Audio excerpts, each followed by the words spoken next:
বিসমিল্লাহির রহমানির রহিম। পরম করুণাময় ও অসীম দয়ালু আল্লাহর নামে শুরু।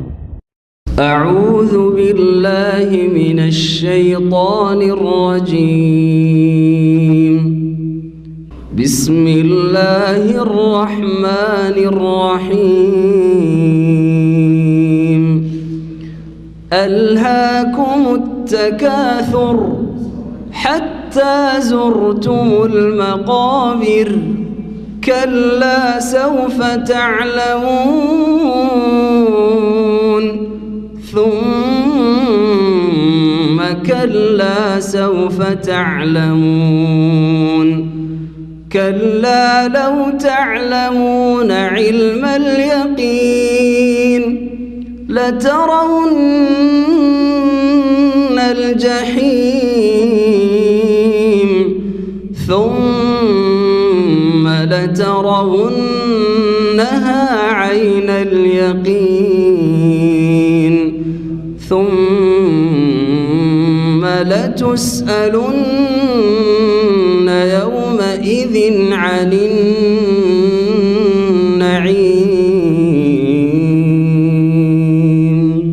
السلام عليكم ورحمة الله وبركاته.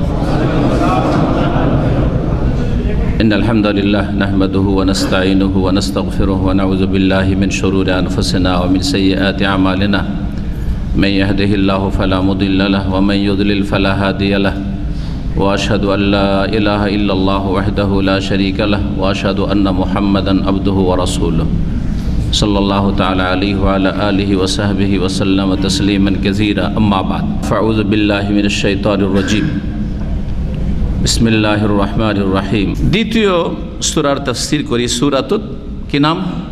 তাকাসুর।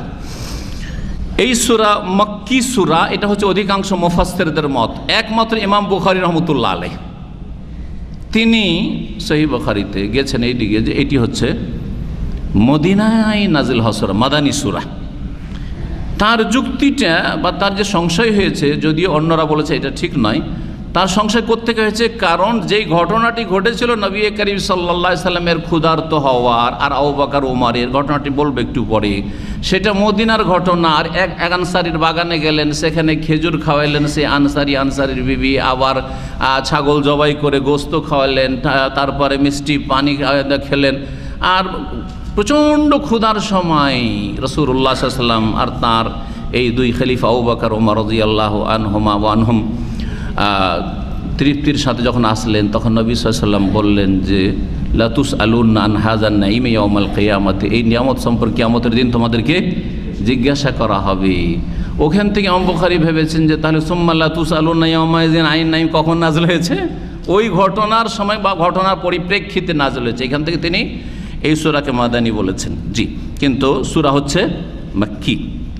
এই সূরার বিষয়বস্তু হচ্ছে দুনিয়া বিমুখ হওয়ার জন্য উৎসাহিত করা, দুনিয়ার প্রতিযোগিতা বাদ দিয়ে আখেরাতের সুখের প্রতিযোগিতা করার চেষ্টা জন্য উৎসাহিত করা, উদ্বুদ্ধ করা, আর পরকাল সম্পর্কে সজাগ করা, আর পরকালকে স্মরণ করিয়ে দেওয়া।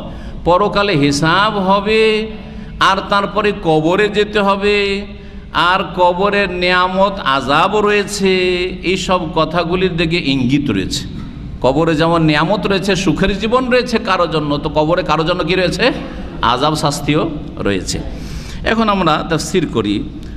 বিসমিল্লাহির রহমানির রহিম। আল্লাহ রাব্বুল আলামিন ইরশাদ করছেন আলহাকুমুত তাকাসুর। আলহাকুম, আলহা যুক্ত কুম, আলহা ইউলহি ইলহাউন বাবে ফাল থেকে, এর মানে হচ্ছে লাহুন থেকে, লাম হা ওয়াও হচ্ছে এর মাদ্দা বা ধাতু। লাহুন মানে কি? ইন্নামা দুনিয়া লাহুন ওয়া লাইবুন। লাইবা ইয়া লাবু মানে খেলা, আর লাহুন মানেও খেলা। জি হ্যাঁ, জি।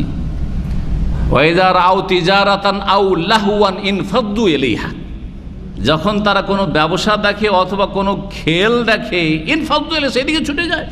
ওয়া তারাকুকা কায়মার, তোমাকে দাঁড়ানো অবস্থায় খুতবায় ছেড়ে যায়। ওই যে ব্যবসার সামগ্রীগুলি নিয়ে বণিকেরা সব এসেছিল সামদেশ থেকে, সাহাবারা ছুটে চলে গেছিলেন যে কি খাবো, কি ছেলে মেয়ে খাবে, ক্ষুধার্ত আছে সব, তো যাই একটু পরে গেলে তো পাবো না। ওই তখন পর্যন্ত জানা ছিল না জুমার খুতবা শুরু হলে আর কোথাও যাওয়া যায় না, শুনতে হয়। এটা জানা ছিল না, সেই জন্য এই ভুলটি হয়েছিল। মাত্র 12 জন থেকে গিয়েছিলেন, মাত্র 12 জন নবী সাল্লাল্লাহু আলাইহি ওয়াসাল্লামের সামনে থেকে গিয়েছিলেন। সেখানে ওই আয়াতে সূরাতুল জুমাতে কি রয়েছে? লাহুন। এই লাহুন থেকে আলহা এলহাউন বাবে ফাল। তাহলে লাহুন মানে খেলাধুলা, আর খেলাধুলা যে করে সে ব্যস্ত হয়ে যায়, মশগুল হয়ে যায়, উদাসীন হয়ে যায়, গাফেল হয়ে যায়।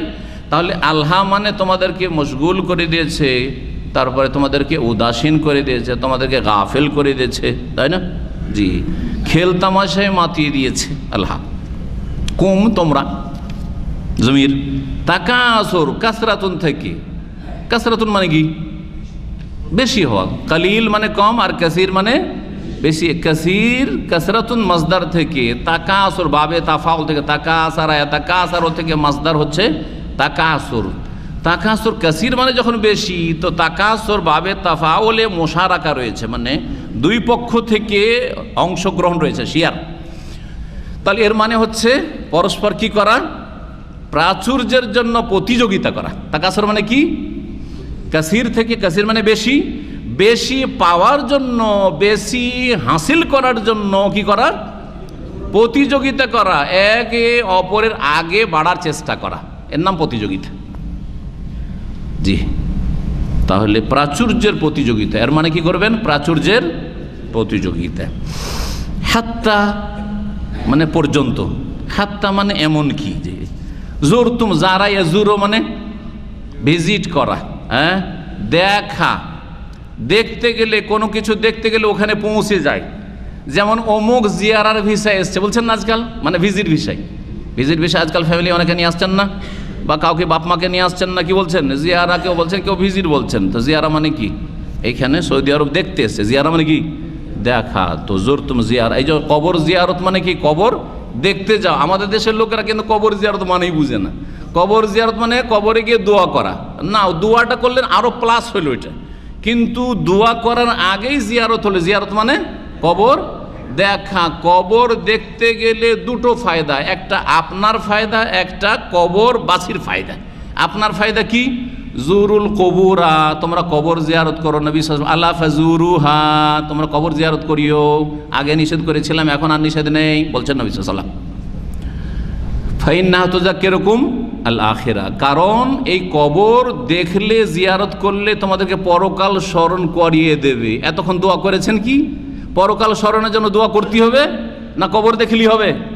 কবর দেখলেই হবে। তাহলে কবর জিয়ারত মানে দোয়া করা নয়, কবর জিয়ারত মানে কবর দেখা, ভিজিট করা। মাঝে মধ্যে কবর দেখেন, কবর পাশে দাঁড়ান, হতে হবে কি? ইমান তাজা হবে, আখিরাতকে তুচ্ছ মনে হবে। আমার বাপ এত বড় আলেম ছিল, অমুক এত বড় আলেম ছিলেন, তিনি চলে গেছেন। অমুক এত বড় শক্তিশালী মানুষ ছিলেন, চলে গেছেন। অমুক রাজা বাদশাহ চলে গেছেন, আরে রাষ্ট্রপতি প্রধানমন্ত্রী চলে গেছেন, আমাকে তো যেতে হবে, আমি তো অসুস্থ মানুষ, কখন যে চলে যায়। আখিরাত স্মরণ আছে, আখিরাতের জন্য কিছু করি, এটা হচ্ছে আপনার লাভ, আমার লাভ। দ্বিতীয় লাভ হচ্ছে যখন সালাম বললেন, আর কি সালাম বলবেন সুন্নতি তরিকা, এই যে সালাম শান্তির দোয়া করলেন, ওইটা তার জন্য হইল। আর তার সাথে যদি দোয়া করেন আর একটু নিজের জন্য না, আবার কবর কাছে গিয়ে কেউ পড়ে রব্বানা আতিনা ফিদ দুনিয়া হাসানা ওয়া ফিল আখিরাতি হাসানা ওয়া কিনা আযাবান্নার। আরে বাবা, তোমার জন্য কেন দোয়া করছো? কবর কাছে গিয়ে তোমার জন্য দোয়া করবে না, কবর কাছে কার জন্য দোয়া করবে? কবরবাসীদের জন্য দোয়া করবে। তাহলে দোয়া করতে আল্লাহ মাগফির লিহাইয়িনা ওয়া মাইয়িতিনা ওয়া শাহিদিনা, এই দোয়া করেন। হ্যাঁ, বেশি তো জানা নেই, এটা কমপক্ষে জানা আছে জানাজার দোয়া। আর দোয়া করেন যে আল্লাহুম্মা আইযু মিন আযাবিল কবর ওয়া মিন আযাবিন নার, আল্লাহুম্মা মাগফির লাহু ওয়ারহামহু। বহু বচন যদি অনেক কবর থাকে তাহলে আল্লাহুম্মা মাগফির লাহুম ওয়ারহামহুম ওয়া আফিহিম ওয়া আফু আনহুম ওয়া আকরিম নুজুলাহুম ওয়া ওয়াসি মুদখালাহুম। যে আল হাদিস, যে দোয়া, লম্বা দোয়া রয়েছে, কত সুন্দর দোয়া। এই দোয়াটি অবশ্যই আপনারা মুখস্থ করার চেষ্টা করবেন। কবর জিয়ারত করছেন আর গিয়ে দোয়া করেছেন আল্লাহ রব্বা হাবলি মিনাস সলিহিন। আরে কোনো যুক্তিকতা আছে যে কবরের কাছে গিয়ে আল্লাহ আমাকে নেক সন্তান দাও? হ্যাঁ, এটা কথা হইল নাকি? তাহলে কবরের কাছে গিয়ে কবরওয়ালাদের জন্য দোয়া করবে, তাদের কল্যাণের জন্য দোয়া করবেন। জি, অর্থ বুঝে দোয়া করবেন, নাহলে নিজের বাংলা ভাষায় দোয়া করেন। আল্লাহ আমার আব্বাকে মাফ করে দাও, আর আমাকে মাফ করে দাও, আমার দাদা দাদিকে মাফ করে দাও, যারা ওইখানে আছে ওদেরকে মাফ করে দাও। নিজের ভাষায় দোয়া করেন আপনি। জি। আর কবর জিয়ারত করতে গিয়ে যে কত বেদাত আছে ইন্ডিয়া বাংলাদেশে আল্লাহ জানে। একবার যেহেতু বেদাতিদের জানাজায় গিয়েছিলাম, ওতে বুঝতে পেরেছি। আমরা তো সাধারণত বেদাতিদের জানা যায় ও যাওয়া যায় হয়তো না, ওরকম সুযোগও হয় না, গ্রামে ওরকম ছিল না। আলহামদুলিল্লাহ সহিহ আকীদার লোক সব আহলে হাদিস। কিন্তু একবার গিয়ে আমাকে দোয়া করতে লাগেছে। মাদ্রাসা তালবে ইলম এই তেসরি চৌথি জামাতে পড়ি, বেশি পড়া তখন ছিল না, হলে তো ওদেরকে ভালো করে সাইজ করতাম। তো তখন সাইজ করার মতো ক্ষমতাও ছিল না। আর গ্রামের প্রভাবশালী লোকেরা বলছে দোয়া হইল না। সরাসরি গিয়ে আমি দোয়া করেছি, যে দোয়াগুলি জানাজার বা এই যে কবর আযাবের দোয়া থেকে আশ্রয়ের দোয়া রয়েছে। না না, দোয়া হইল না। এতবার দুরূদ শরীফ পড়তে হবে, কতবার, 11 বার না কয়বার আল্লাহ জানে।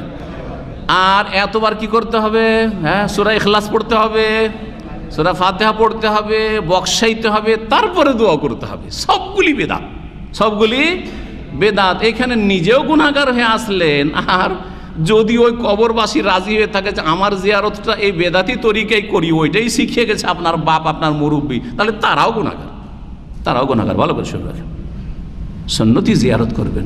জিয়ারত 3 রকম: শিরকি জিয়ারত, বেদাতি জিয়ারত, আর শরীয়ত সম্মত সুন্নতি জিয়ারত। সুন্নতি জিয়ারত করবেন, শিরক আর বেদাতে জিয়ারত করবেন না। কবর কাছে কিছু চাইলে আর আশা রাখলে শিরকি জিয়ারত। আর কবরে গিয়ে কোরআন হাদিসে প্রমাণিত নয় বেদাতি তরিকায় যদি নতুন তরিকায় কিছু করেন, আপনার বাপদাদার তরিকায় যদি জিয়ারত করেন, তাহলে সেটা বেদাতি তরিকা, বেদাতি জিয়ারত। হাত্তা জুরতুমুল মাকাবির। আসি এখন তর্জমা করি। মাকাবের মাকবারাতুনের বহু বচন। মাকবারা আমরা যে গোরস্থান বলি বা কবরস্থান বলি, স্থান, এটা হচ্ছে ইসিম। মাকবারাতুন হচ্ছে ইসিম জারফ, মাফআলাতুনের ওজনে। জি, ওর জমা হচ্ছে কি মাকাবের, মাফাইলের ওজনে। তাহলে এটা হচ্ছে ইসিম জারফ। জারফে মাকান না জারফে জামান? জারফে মাকান, স্থান, কবরস্থান। জি। আলহাকুমুত তাকাসুর, হে মানুষ তোমাদেরকে প্রাচুর্যের প্রতিযোগিতা, তোমাদেরকে প্রাচুর্যের প্রতিযোগিতা কি করে দিয়েছে? উদাসীন করে দিয়েছে, গাফিল করে দিয়েছে। জি, উদাসীন করে দিয়েছে, প্রাচুর্যের প্রতিযোগিতা আর উদাসীন করে দিয়েছে। ভালো করে মনে রাখবেন দুটো কথা। একটা কথা হচ্ছে উদাসীন হয়েছেন কোনো কিছু থেকে, তাই না? আর কোনো কিছুর দিকে ঝুঁকেছেন। ঝুঁকেছেন কোন দিকে? তাকাসুরের দিকে। বেশি আছে এর বড়াই, বড়াই করা বুঝেন তো না?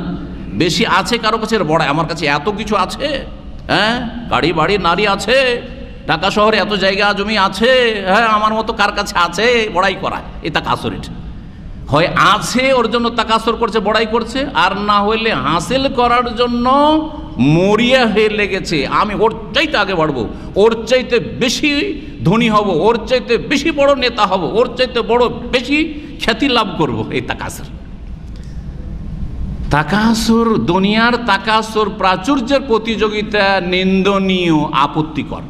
আল্লাহ যা দিয়েছেন তাতে আলহামদুলিল্লাহ বলে আপনি দিন ঠিক রেখে, ইমান আমল ঠিক রেখে, আখেরাতের অবস্থাটা ঠিক রেখে আপনি দুনিয়া করেন, তাকাসুরে পড়িয়েন না।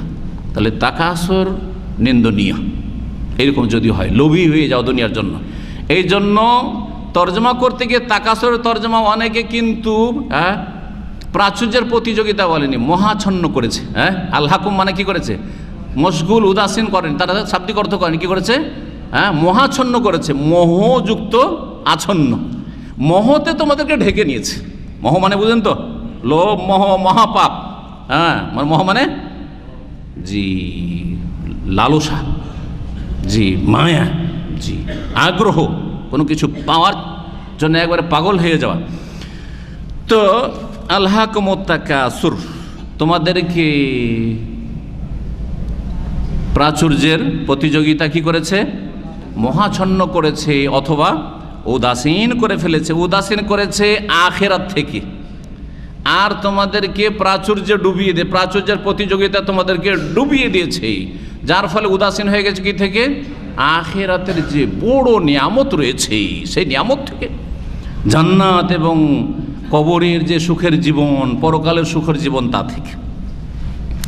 তাকাসুর বলে আল্লাহ ছেড়ে দিয়েছেন। কিসের তাকাসুর? যাতে করে সবগুলি সামিল হয়। আর নানা ভাষা, নানা মত, সবারই টার্গেট একটা নয়, ঠিক না? কারো টার্গেট হচ্ছে আমি বড় নেতা হব, ওই ক্ষেত্রে কম্পিটিশন চালাচ্ছে। এমপি হয়েছি, কখন বড় মন্ত্রী হব, তাই না? মন্ত্রী হয়েছি, কখন আমি একবারে কি প্রধানমন্ত্রী হইতে পারবো, কখন আমি রাষ্ট্রপতি হতে পারবো, এখন আমি ভিসি হয়েছি, ভাইস চ্যান্সেলর হয়েছি, এখন কখন রাষ্ট্রপতি হইতে পারবো, ইত্যাদি ইত্যাদি, ইত্যাদি। আর কারো আবার পয়সা, এখন বাংলাদেশে আমি 5 নম্বরে আছি, কখন 1 নম্বরে আসতে পারবো, ঠিক না? জি হ্যাঁ। আমার এতটি কোম্পানি আছে, আর এতটি কখন হবে? জি হ্যাঁ। পয়সার টাকা সরে লেগে আছে, কেউ মান সম্মান নেমেতে আছে। ও কেন আমার আগে বেড়ে গেল, ওকে কেন এত ইজ্জত করে, আমার কেন করে না, আমাদের কেন করে না? হিংসার শেষ নেই, তখন টাকা সরে হিংসা পয়দা করে দিচ্ছে। কথা বলছেন না? বলছেন না? এইরকম মেলা টাকা সরে যার যেটা স্বার্থ। এখানে এমন কি আপনার সাথী সঙ্গী একই মাদ্রাসায় ট্রিপ মারছেন, রে ওর মাসে 5,000 আসে, আমার কেন 3,000? না না, চলবে না, ওকে ডাউন করি, আমি আগে বাড়ি। টাকা আসর মরিয়া হয়ে লেগেছে। চাকরিতে ওর বেতন বেড়ে গেল 500 রিয়াল, আমার কেন 100 বাড়লো? না, ওকে ডাউন করতে হবে, ওকে ডাউন করে আমাকে বাড়তে হবে। আউযুবিল্লাহ মিনাশ শাইতানির। এগুলো হচ্ছে হাসাদ। কঠোর শাস্তি রয়েছে এগুলোর জন্য। আপনিও চেষ্টা করেন, বৈধ পন্থে আপনি চেষ্টা করেন, কিন্তু আখেরাত ঠিক রেখে চেষ্টা করা মানে এই না যে আখেরাতকে ভুলে গিয়ে দুনিয়া ঠিক করা। হ্যাঁ, এটা হচ্ছে তাকাসুর। আবার আখেরাত ভুলে গিয়ে যদি দুনিয়ার বৈধটাও চেষ্টা করেন, তবুও সেটা হারাম তাকাসুর। হাত্তা যুরতুমুল মাকাবির, এমনকি তোমরা কবরস্থানে উপনীত হয়ে গেলে, কবরস্থান দেখে নিলে, কবরে পৌঁছে গেলে, যাই বলেন, যারা এজুরো থেকে জোরতুম যাও মন্নাস হাজারে শেখা। এই কবর জিয়ারত করা মানে কি? এখানে এরা কবর জিয়ারত করতেছে জীবিত, না কবরে মরে পৌঁছে যাওয়া? কোনটা অর্থ এখানে আছে? দুটোই অর্থ ওলামারা বলছে। কিছু কিছু ওলামা বলেছেন যে কিছু গোত্রের লোকেরা ছিল, এক বংশ আরেক বংশ, আরবরা খুব গৌরব করতো, আছে না? আমাদের দেশও আছে অহংকার, বংশীয় অহংকার। এই এক বংশ আরেক বংশ অহংকার করতে গিয়ে বলছে যে তোদের চাইতে আমাদের সংখ্যা বেশি, জনবল বেশি, আমাদের লাঠি বেশি। আমাদের এটা একটা কথা আছে গ্রামগঞ্জে, কিন্তু আমাদের লাঠি বেশি, ওদের লাঠি কম, মানে মারামারি করলে আমরা জিতব। তো আমাদের সংখ্যা বেশি, এই সংখ্যা জীবিতগুলো গণাইতে গণাইতে বলছে, জানিস তোদের কয়টা কবর আছে তোর বংশের? এদের দেখ আমাদের কত কবর। কবরস্থানে পৌঁছে গেছে যে এইটা আমাদের বংশের, এই আমাদের বংশে, এই আমাদের বংশে, এই আমাদের বংশে, এতগুলি আছে সব। হাত্তা যুরতুমুল মাকাবির।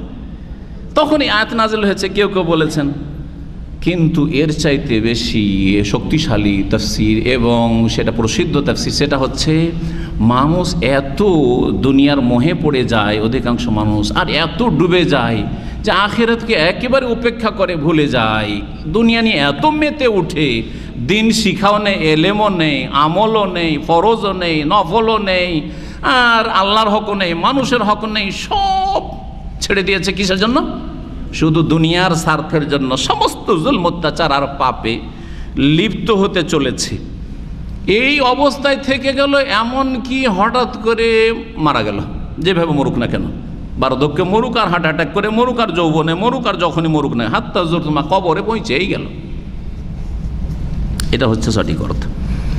কাল্লা, কোশ্চিন কালেও নয়, মানে এমনটা করা উচিত নয় যে এমন মরিয়া হয়ে দুনিয়ার পিছনে ছুটলে যে মরেই গেলে কিন্তু সংশোধন হইল না, তওবা হইল না, আর ফরজ ওয়াজিবের হেফাজত হইল না, দিন কিছুই শিখলে না।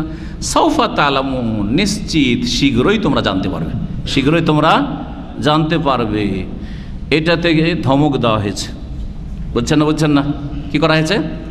ধমক দেওয়া হয়েছে, শাসানি, তুমি একদিন জানতে পারবে। ধমক হলো না? কারো উপরে রাগে আমরা বলি না, একদিন ভালো করে জানতে পারবে, ভালো করে জানতে পারবে, একদিন তোমাকে শিখাবো। এই ভাষাগুলি আছে না? নেই? মানে কি এর পরিণাম খুব খারাপ হবে, তাই না?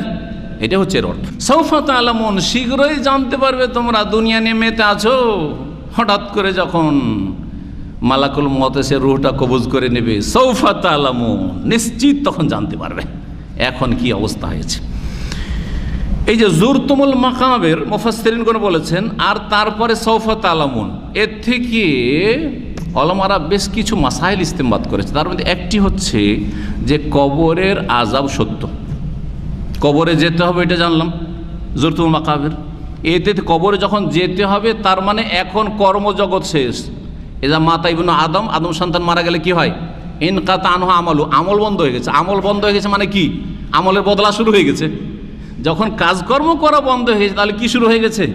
আমলের বদলা শুরু হয়ে গেছে। ভালো আমল করলে নিয়ামত পাওয়া শুরু হয়েছে, আর খারাপ আমল করে গেলে সাজা শাস্তি শুরু হয়ে গেছে। কবর আযাব এখান থেকে বোঝা যায়, কবরের নিয়ামত এটাও বোঝা যায়। আর সাউফা তা'লামুন, শীঘ্রই কবরে গেলে জানতে পারবে, তার মানে কবরে আযাব আছে। ইসবাতু আযাবিল কবর, এই আয়াতগুলি প্রমাণ করে যে কবর আযাব সত্য, যা কোরআন এবং হাদিস দ্বারা প্রমাণিত। সুম্মা অতঃপর আবার বলছি, কাল্লা কোশ্চেন কালেও এটা ঠিক নয়। এই যে দুনিয়া নিয়ে মেতে উঠেছ দুনিয়ার প্রতিযোগিতায়, এটা মোটেই ঠিক নয়। সৌফা তালামুন, শীঘ্রই জানতে পারবে। আবার বলছি যে শীঘ্রই জানতে পারবে। কাল্লা লাউ তা'লামুনা ইলমাল ইয়াকিন, কাল্লার দুটি অর্থ হয়, একটা হচ্ছে কোশ্চেন কালেও নয়, হ্যাঁ কাল্লা মানে হরগিজ নয়, কোশ্চেন কালেও নয়। আর একটি অর্থ হচ্ছে হাক্কান, এর আগে অনেকবারই বলেছি যখন কাল্লা এসছে। হাক্কান মানে সত্যিকার বলছি বা সত্যি সত্যি বলছি। হাক্কান সত্যি কথা, এই যে লাউ তা'লামুনা ইলমাল ইয়াকিন, এই অর্থ করা যেতে পারে। আবার আগের যে তাকাসুরে তোমরা মেতে আছো, দুনিয়ার মোহে তোমরা ডুবে আছো, কাল্লা কোশ্চেন কালেও এটা ঠিক নয়, এটাও হইতে পারে। দুই অর্থ করা যেতে পারে। লাউ তা'লামুনা ইলমাল ইয়াকিন, তোমরা যদি নিশ্চিত জ্ঞান অর্জন করতে পারতে, নিশ্চিতভাবে জানতে। ইয়াকিন মানে হচ্ছে দৃঢ় প্রত্যয়, মানে নিশ্চিতভাবে কোনো কিছু জানা। আর এল মানে জ্ঞান। নিশ্চিত জ্ঞান যদি তোমরা অর্জন করতে বা হাসিল করতে, নিশ্চিত জ্ঞান যদি তোমাদের হতো, তাহলে কি হতো? লাউ, যদি এটা হতো, তাহলে ওর একটা জবাব লাগে। এই জবাব লা তারাউন্নাল জাহিম নয়, ভালো করে শুনে রাখেন। অনেকেই যারা আরবি বেশি বুঝে না, ওরা মনে করে যে লাউ তা'লামুনা ইলমাল ইয়াকিন, যখন এটা লাউ শর্ত হইল, হারফে শর্ত, তাহলে লা তারাউন্নাল জাহিম এটা হচ্ছে ওর জাযা না, এর জবাব নয় বা জাযা নয়। তাহলে অর্থ ভুল হয়ে যাবে। যদি তোমরা নিশ্চিত জ্ঞান হাসিল করতে, তাহলে অবশ্যই জাহান্নাম দেখতে, এটা অর্থ ঠিক হলো? ভুল অর্থ হয়ে গেল। যে নিশ্চিত জ্ঞান হাসিল করবে আগে থেকে, সে জাহান্নাম কেন দেখবে? ও তো জান্নাতে যাবে। তাহলে ভুল অর্থ এটা। এই জন্য এখানে উজ্জ্বল রয়েছে। সমস্ত মুফাসসিরিনগণ বলছেন, কি বলছেন? কাল্লা লাউ তা'লামুনা ইলমাল ইয়াকিন, কোশ্চিন কালে এটা উচিত নয়। বা সত্যি বলছি তোমাদেরকে, লাউ তা'লামুনা ইলমাল ইয়াকিন, তোমরা নিশ্চিতভাবে যদি জানতে, তাহলে লামা আলহাকুমুত তাকাসুর। ইবনে কাসির রাহমাতুল্লাহ আলাইহি বলছেন, আর অন্য তাফসীরে বলছেন লামা আলহাকুম আত তাকাসুর, এই কথাটি উজ্জ্বল রয়েছে। তাহলে প্রাচুর্যের প্রতিযোগিতা তোমাদেরকে আখিরাত থেকে উদাসীন করে দিত না, হ্যাঁ মহাচ্ছন্ন করে দিত না তোমাদেরকে, এরকম করতো না। লামা আহলাকুমুত তাকাসুর, কথা শেষ। লা তারাউন্নাল জাহিম থেকে নতুন বাক্য শুরু হচ্ছে। আরবি গ্রামারে যেখানে লাম তাকিদ আর নুন তাকিদ থাকে, সেখানে কসম উজ্জ থাকে। কি থাকে? কসম উজ্জ থাকে। অর্থাৎ এখানে কি রয়েছে? ওয়াল্লাহি লা তারাউন্নাল জাহিম, ওয়াল্লাহি লা তারাউন্নাল জাহিম। জি, বালা ওয়া রাব্বি লা তুবআসুন্না, আল্লাহ তাআলা বলছেন। বালা, হ্যাঁ, কাফেররা বলে জামাল্লাযিনা কাফারু আল্লা ইউবাসু, কাফেরদের ধারণা যে তাদের পুনরুত্থান হবে না, কবর থেকে উঠানো হবে না, বিচার হিসাব হবে না। আল্লাহ বলছে বালা, হ্যাঁ অবশ্যই হবে। ও রব্বি, আমার রবের কসম করে বলছি, লা তুবআসুন্না, অবশ্যই তোমরা পুনরুত্থিত হবে। সুম্মা লা তুনাব্বাউন্না, তারপরে আবার কসম করে বলছি, অবশ্যই তোমাদেরকে জানিয়ে দেওয়া হবে বিমা কুনতুম তা'মালুন, যে কি করে এসছো।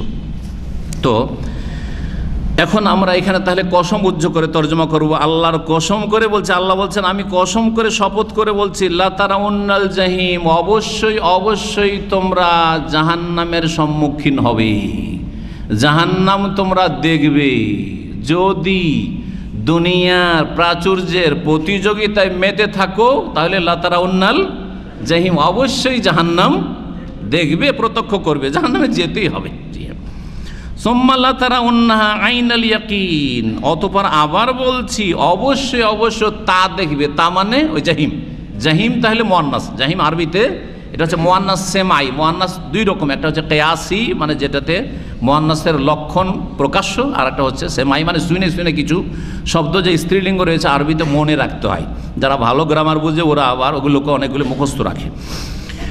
তো সুম্মা লা তারাউন্নাহা আইনাল ইয়াকিন, অতঃপর তোমরা অবশ্যই অবশ্যই জাহান্নাম দেখবে, কসম করে বলছি, আইনাল ইয়াকিন, চাক্ষুষ, হ্যাঁ জ্ঞানে, চাক্ষুষ জ্ঞানে দেখবে। চাক্ষুষ জ্ঞানে, চাক্ষুষ বুঝেন না? বুঝেন না? চোখে দেখে, চাক্ষুষ বিশ্বাস মানে চোখে দেখে বিশ্বাস। চাক্ষুষ জ্ঞানে তোমরা দেখবে, তার মানে দুনিয়াতে তো তোমরা জাহান্নামের কথা শুনেছো শুধু, তাই না? এখন পর্যন্ত আমরা জাহান্নামের কথা শুনেছি, আল কোরআনে শুনেছি, হাদিসে শুনেছি, আলেম ওলামাদের কাছ থেকে শুনেছি, তাই কি না? ওহির কথাই শুনেছি, কিন্তু এটা হচ্ছে ইলমুল ইয়াকিন। যার বিশ্বাস হয়েছে আমার ইলমুল ইয়াকিন আছে, আলহামদুলিল্লাহ, ঠিক না? যার বিশ্বাস নেই সে বিশ্বাস করে না, অবিশ্বাসী, তাই না? কাফের। যখন জাহান্নাম হাসরের মাঠে দেখবে আর জাহান্নামকে নিয়ে আসা হবে, ওয়ালাহা ইয়াউমাইজিন সাবুনা আলফা জামা, 70,000 লাগাম দিয়ে ফেরেশতারা টেনে ধরে থাকবে। আর এক একটি লাগাম ধরে থাকবে কতজন ফেরেশতা? 70,000 ফেরেশতা। সুবহানাল্লাহ, আল্লাহু আকবার। জাহান্নামে যে তর্জন আর গর্জন থাকবে আর হুঙ্কার থাকবে, আল্লাহু আকবার। এইটা যখন দেখবে তখন বুঝতে পারবে ওটা হবে কি, দুনিয়াতে ছিল ইলমুল ইয়াকিন মুমিনের, আর ওখানে গিয়ে কি হয়ে যাবে? হাক্কুল ইয়াকিন। ওখানে চাক্ষুষ জ্ঞান অর্জন করবে মুমিন কাফের উভয়। মুমিনও দেখবে দূর থেকে যে জাহান্নাম, যদি আমি ইমানদার মুমিন মুসলিম ভালো মানুষ না হয়ে আসতাম তো এই জাহান্নাম আমার বাসস্থান ছিল। আরেকটা হাদিসও রয়েছে, জান্নাতীদেরকে আল্লাহ বলবেন যে দেখো এই যে দেখছো না জাহান্নাম, তুমি যদি ভালো আমল না করে আসতে তো এটাই তোমার জায়গা ছিল।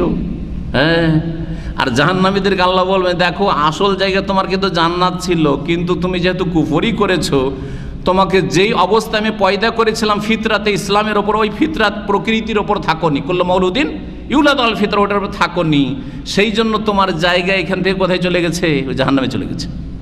এখন জাহান্নামে যাও। আইনুল ইয়াকিন তাহলে হয়ে গেল। আর একটি আয়াত রয়েছে হাক্কুল ইয়াকিন। হ্যাঁ, হাক্কুল ইয়াকিন মানে সত্যি সত্যি প্রত্যয়, হাক বাস্তব, বাস্তব প্রত্যয়, বাস্তব প্রত্যয়। তো এই তিনটার স্তরে পার্থক্য কি? তিনটার স্তরে পার্থক্য কি? আমি এই যে পানিটা দেখছি, এটা কি আইনুল ইয়াকিন। আর দেখে আমি অনুমান করছি যে এটা ঠান্ডাই হবে, ঠিক আছে? আর পানি যেমন মানে পানযোগ্য সুপেও হয় সেপেও হবে। পান করলাম, যখন আমি পান করতে যাচ্ছি বা স্পর্শ করছি তখনই বুঝতে পারছি পানিটা ঠান্ডা আছে আর পানযোগ্য আছে, ঠিক না? আইনুল ইয়াকিন। অথবা পানি চোখে দেখিনি, এখন পর্যন্ত চোখে দেখিনি, আইনুল ইয়াকিন হয়নি, আছে পানি, ভাই পানি দেন, কিন্তু পানি আছে, বলছে পানি আছে, তো এটা ইলমুল ইয়াকিন হয়ে গেলে পানি আছে। আর যখন পানি দেখলাম তখন এটা হচ্ছে আইনুল ইয়াকিন, হ্যাঁ, চাক্ষুষ প্রত্যয়। আর তারপরে যখন পানি খেলাম আসলে পানি, এটা আর কিছু না, তাহলে এটা হচ্ছে হাক্কুল ইয়াকিন, এটা হচ্ছে হাক্কুল ইয়াকিন। তো ঈমানের ওই রকমই স্তর মানুষের রয়েছে, স্তর রয়েছে। জি হ্যাঁ, লাইসাল খাবর কালমাইন। আব্দুল্লাহ ইবনে আব্বাস রাদিয়াল্লাহু তাআলা বলছেন যে সোনা দেখার মতো নয়, সোনা দেখার মতো নয়। জি, শুনে শুনে তো বিশ্বাস আছে, কিন্তু চোখে দেখলে জি, চোখে দেখলে আলাদা বিষয়। জি, বহু এর উদাহরণ রয়েছে, সময় স্বল্পতার জন্য সেদিকে যাচ্ছি না। সুম্মা লা তারাউন্নাহা আইনাল ইয়াকিন, তাহলে চাক্ষুষ, আইন মানে চোখে দেখা, আইন মানে চক্ষু, আইন মানে রায়ারা থেকে লা তারাউন্না দেখা, আর আইন মানে চক্ষু, আর ইয়াকিন মানে প্রত্যয়, ইয়াকিন দৃঢ় বিশ্বাস। তো চাক্ষুষ প্রত্যয়ে তোমরা তা জাহান্নাম দেখবে। সুম্মা অতঃপর লাতুস আলুন, অবশ্যই অবশ্যই তোমরা জিজ্ঞাসিত হবে। সালা ইয়াস আলো মানে জিজ্ঞাসা করা, ওখান থেকে মজহুলের সেগা লাতুস আলুন না। জি, অবশ্যই অবশ্যই তোমরা জিজ্ঞাসিত হবে ইয়াউমাইজিন, সেই দিবসে। কোন দিবসে? পরকালের দিবসে। আনিন নাইম, নিয়ামত সম্পর্কে। কি সম্পর্কে? নিয়ামত সম্পর্কে, সমস্ত নিয়ামত সম্পর্কে। আন নাইম সব, যেমন আলহামদ মানে সমস্ত প্রশংসা, তেমনি আন নাইম মানে সমস্ত নিয়ামত সম্পর্কে জিজ্ঞেস করা হবে। হায়াত, সুস্থতা, যৌবন, হ্যাঁ, অবসর ইত্যাদি ইত্যাদি, অঙ্গ প্রত্যঙ্গের নিয়ামত, ধন সম্পদের নিয়ামত, স্ত্রী ছেলে মেয়েদের নিয়ামত, আল্লাহ যে এলেম দিয়েছেন তার নিয়ামত, আল্লাহ রাব্বুল আলামিন যে ক্ষমতা দিয়েছেন কাউকে সেই ক্ষমতার নিয়ামত, সমস্ত নিয়ামত সম্পর্কে জিজ্ঞাসা করা। এমনকি সামান্য নিয়ামত যেগুলোকে মনে করছেন পানাহার করলেন, এক ঢোক পানি খেলেন, এই নিয়ামত সম্পর্কেও জিজ্ঞেস করা হবে। সুম্মা লা তুসআলুনা ইয়াওমাইযিন আনিন নাঈম। জিজ্ঞাসা শুধু কাফেরকে করা হবে না মুমিনকে করা হবে? মুমিন কাফের উভয়কে করা হবে। জিজ্ঞাসা মুমিন কাফেরকে করা হবে, কিন্তু জিজ্ঞাসার ধরন ভিন্ন হবে। কাফেরকে শাসানিমূলক, ধমকমূলক জিজ্ঞাসা করা হবে, যেটা ভয়ঙ্কর অবস্থা সৃষ্টি করবে তার জন্য। আর সে তো নিরাশ হয়ে গেছে। পক্ষান্তরে মুমিনকে জিজ্ঞাসা করা হবে স্মরণ করিয়ে দেওয়ার জন্য, যে তোমাকে এই দিয়েছিলাম, এটা দিয়েছিলাম না, এটা দিয়েছিলাম না, এটা দিয়েছিলাম না, এই সুযোগ দিয়েছিলাম না, সৌদি আরবে তোমাকে দিন শিখার সুযোগ দিয়েছিলাম না। হ্যাঁ, বলে আলহামদুলিল্লাহ, আলহামদুলিল্লাহ, আল্লাহ তুমি দিন শিখার সুযোগ দিয়েছিলে, কিছুটা চেষ্টা করেছেন, তারপরে মানুষ ত্রুটি মুক্ত নয়, সুতরাং আল্লাহ বলে আল্লাহ ত্রুটি হয়েছে তবে চেষ্টা করেছি। জি হ্যাঁ, নিয়ামত সব, প্রত্যেকটি নিয়ামত আল্লাহ স্মরণ করাবেন। তো মুমিনকে শুধু স্মরণ করিয়ে দেবেন, যেটা তার জন্য আযাব বা ভয়ঙ্কর অবস্থা সৃষ্টি করবে না, পক্ষান্তরে কাফের জন্য সেটা আযাব হবে এবং সেটা শাস্তিমূলক হবে। নবী করিম সাল্লাল্লাহু আলাইহি ওয়াসাল্লাম একটি হাদিস শোনায় এই মর্মে, নবী করিম সাল্লাল্লাহু আলাইহি ওয়াসাল্লাম একদিন অত্যন্ত ক্ষুধার্ত হয়েছেন, সহিহ মুসলিমের হাদিস, আবু হুরায়রা রাদিয়াল্লাহু তাআলা থেকে বর্ণিত। সেটা রাত ছিল অথবা দিন ছিল, দুই রকমের রিওয়ায়াত রয়েছে, হতে পারে রাত্রে। সেটা বাড়ির বাইরে গেছেন যে দেখি বাড়িতে কোনো স্ত্রী, 9 জন স্ত্রী একসাথে, কারো বাড়িতে কোনো খাদ্য পানির ব্যবস্থা নেই, কিচ্ছু নেই, বাড়ির বাইরে চলে গেছেন। কত ক্ষুধা লাগলে মানুষ বাড়ির বাইরে চলে যায়, সুবহানাল্লাহ, দেখি কোথাও যদি আল্লাহর রিজিক কোথাও পাওয়া যায়, বাইরে বেরিয়েছেন আল্লাহ রাসূলুল্লাহ। তাহলে বোঝা গেল দুনিয়া কত তুচ্ছ আল্লাহর কাছে। না হইলে তো আল্লাহ বলছে পাহাড়কে আমি স্মরণ করে দিয়ে দিতাম, তাই কি না? নবী সাল্লাল্লাহু আলাইহি ওয়াসাল্লামের কাছে দুনিয়া কত তুচ্ছ, আল্লাহ অপশন দিচ্ছেন যে তোমার জন্য স্মরণ করে দিই পাহাড়কে। হ্যাঁ না, আল্লাহ একদিন খাবো আলহামদুলিল্লাহ বলে শুকরিয়া আদায় করবো, আর একদিন না খেয়ে থাকবো সবুর করব। সবরের ইবাদত হবে আর শুকরের ইবাদত, দুই রকম ইবাদত করতে হবে। সুখও আসবে আলহামদুলিল্লাহ বলবো, দুঃখের সময় সবর করবো ইন্না লিল্লাহ বলবো। যে দুটোই হচ্ছে ইবাদত বন্দেগী, দুটোই হচ্ছে আল্লাহ সন্তুষ্টির কাজ। তো বেরিয়ে বাড়ির বাইরে যেতে রাস্তায় দেখছেন যে আবু বকরও বাড়ি থেকে বেরিয়ে গেছেন, ওমরও প্রতিবেশী আশেপাশে ছিলেন তারাও বেরিয়ে গেছেন, সুবহানাল্লাহ। আর এসে কোনো এক জায়গায় বসে আছেন, বলছেন যে বাইনা আবু বকর ওমর জালেসান, বাইরে গিয়ে দেখছে আবু বকর ওমরও বসে আছে। ইজা আহমান নবী সাল্লাল্লাহু আলাইহি ওয়াসাল্লাম বলে মা আজলাসাকুম হা হুনা, এখানে এই সময় কেন বসে? অন্য রেওয়াতে এই সময় কেন? আরে রাতে এই সময় কেন তোমরা বসে আছো? অবাক হচ্ছেন। কাল ওয়াল্লাযী বাসাকা বিল হাক্কি, সে আল্লাহর কসম করে বলছে যিনি সত্য সহকারে প্রেরণ করেছেন, মা আখরাজানা মিন বুয়ুতিনা ইল্লাল জু, এই সময় খিদা ছাড়া আর অন্য কোনো কারণে বাড়ি থেকে বেরোয়নি। জোহর থেকে আসরের মধ্যে আরবের গরমে কেউ যদি বের হয়, কিসের জন্য শখ করে বেরোবে? কেউ রোদে বসে আছে, রাতের অন্ধকারে বাইরে গভীর রাতে বেরিয়েছে, কি শখ করে বেরিয়েছে? সুবহানাল্লাহ। ক্ষুধাই বের করেছে আমাদেরকে, আর কত যে ক্ষুধা লেগেছে যে তারাও বাড়িতে বেরিয়ে গেছে, দেখি কোথাও যদি আল্লাহর রিজিক কেউ যদি কোনো দিক থেকে বন্দোবস্ত হয়। তারপরে নবী সাল্লাল্লাহু বলছেন ওয়াল্লাযী বাসানি বিল হক, সে আল্লাহর কসম করে বলছেন যিনি আমাকে সত্য সহকারে প্রেরণ করেছেন, মা আখরাজানি গায়রুহু, আমাকেও সেটা ছাড়া আর কিছুতে বের করেনি, আমাকেও তোমাদের মতো ক্ষুধাতে বাড়ি থেকে বের হতে বাধ্য করেছে। ফান্তালাকু, সবাই চললেন, হাত্তা আলা বাইতা রাজুল মিন আনসার, আনসারের এক বাড়িতে আসলেন, বাড়ির সাথে বাগান ছিল, বাড়ির সাথেই খেজুরের বাগান ছিল। ফাস্তাকবালাতুল মারআত, বাড়িতে পুরুষ নেই কিন্তু মহিলা আছে। রাসূলুল্লাহ, আরে রাসূলুল্লাহ সাল্লাল্লাহু আলাইহি ওয়াসাল্লামকে বাড়িতে পেয়ে গেছি, সুবহানাল্লাহ, এত খুশি মহিলা। ফাকালাল্লাহু নবী সাল্লাল্লাহু আলাইহি ওয়াসাল্লাম আইনা ফুলানুন, অমুক কোথায়, তোমার স্বামী কোথায়? ফাকালাত যাহাবা ইয়াস্তাজিবু লানা মা, আমাদের জন্য সুপে ও পানি নিতে গেছে, মিষ্টি পানি সবসময় পাওয়া যেত না, সব জায়গায় দূর থেকে নিয়ে আসতে হইতো মদিনায়, মিষ্টি পানি, ভালো পানি নেওয়ার জন্য গেছে, পানি নেই বাড়িতে। ফাজা সাহেবহুম, বাড়ির মালিক একটু পরে চলে এসেছে। ইয়াহমেলু কিরবাতাহু, মশকে করে তখন পানি, মশক বুঝেন চামড়ার, যে বকরি, গোটা বকরির, হ্যাঁ, যে গলার দিক থেকে পানি ভরা হয়, আর যখন পান করবেন, অল্প পান করবেন, তখন ওই যে আপনার লেজের দিক আছে, লেজের দিক থেকে একটা ছিদ্র, বা পায়ের দিক থেকে একটা ছিদ্র করা হয়।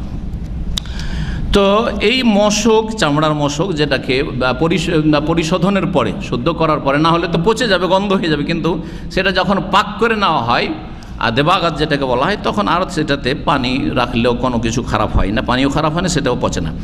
ফাজাজ, বাড়িতে আসলো মশক নিয়ে, সেই লোক এসে বলছে মারহাবান, মারহাবা। তাহলে মারহাবা কথাটা আগে থেকে ছিল, মারহাবা মানে কি? স্বাগতম, সেটা বাংলা স্বাগতম, কিন্তু মারহাবা, রাহাবন মানে প্রশস্ত, আমার অন্তর প্রশস্ত, আমার বাড়ি প্রশস্ত, আমার বাড়ি আপনার বাড়ি, এতগুলি কথা এখানে আছে, আসেন মারহাবা। এমন নয় যে আপনার এখানে জায়গা নেই, আমার অন্তরে জায়গা আছে, আমার বাড়িতেও জায়গা আছে, আসেন, আহলান সাহলান, আহলান সাহলান মারহাবা।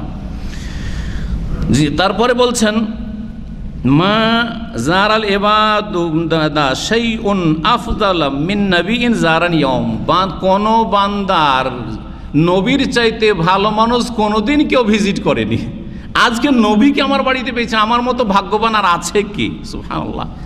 মশকটিকে লটকে দিল এক জায়গায় একটা খেজুরের গাছে ওয়ান্তালাকার, তারপরে দৌড় দিয়ে বাগানে ছুটে গেল। ফাজ্জা আহম বে ইজকিন, একটা খেজুরের কাঁদি নিয়ে আসলো। কাঁদি বুঝেন তো, পুরোটা কেটে নিয়ে আসলো, খেজুরের কাঁদি নিয়ে আসলো। ফাকাল, এসে বললো নবী সাল্লাল্লাহু আলাইহি ওয়াসাল্লাম, আলা কুনতা ইজতানাইতা, আরে গোটাই কেন নিয়ে আসলে? আরে বেছে বেছে কিছু সামান্য খেজুর নিয়ে আসতে, বেছে বেছে কয়েকটা খেজুর নিয়ে আসতে, বাস যথেষ্ট হইতো। কাল আহবাব তো আন্তা কোনুল্লাযিনা তাখতারুনা আলা আয়ানুক, আমি চাইলাম যে না না না না, আপনারা বেছে নেবেন কোনটা খাবেন না খাবেন। গোটাটা নিয়ে চলে এসেছি, রোতাব তাজা খাবেন না যেটা শুকিয়ে গেছে সেটা খাবেন না, যেটা বুসরে একটু কাঁচা ডাকর পাকা হয়ে না আধ পাকা হয়ে আছে সেটা খাবেন, সব রকমের নিয়ে এসেছি, যেটা আপনারা এখন বাছাই করেন। সুমা আখাজা সুফরাতা, তারপরে ছুরি নিয়ে দৌড় দিয়েছে, সাহাবী ছুরি নিয়ে দৌড় দিয়েছে। ফাকাল নবী সাল্লাল্লাহু আলাইহি ওয়াসাল্লাম, ইয়া কল হালুব, সাবধান, যেই বকরি ছাগলের দুধ দিচ্ছে ওই ছাগলকে জবাই করবে না। তাহলে জবাই করার ক্ষেত্রে রাসূলুল্লাহ সাল্লাল্লাহু আলাইহি ওয়াসাল্লাম এমন ছাগল বকরি জবাই করতে নিষেধ করে যে ছাগল কি করে, দুধ দেয়, কারণ জবাই করে দিলে শেষ।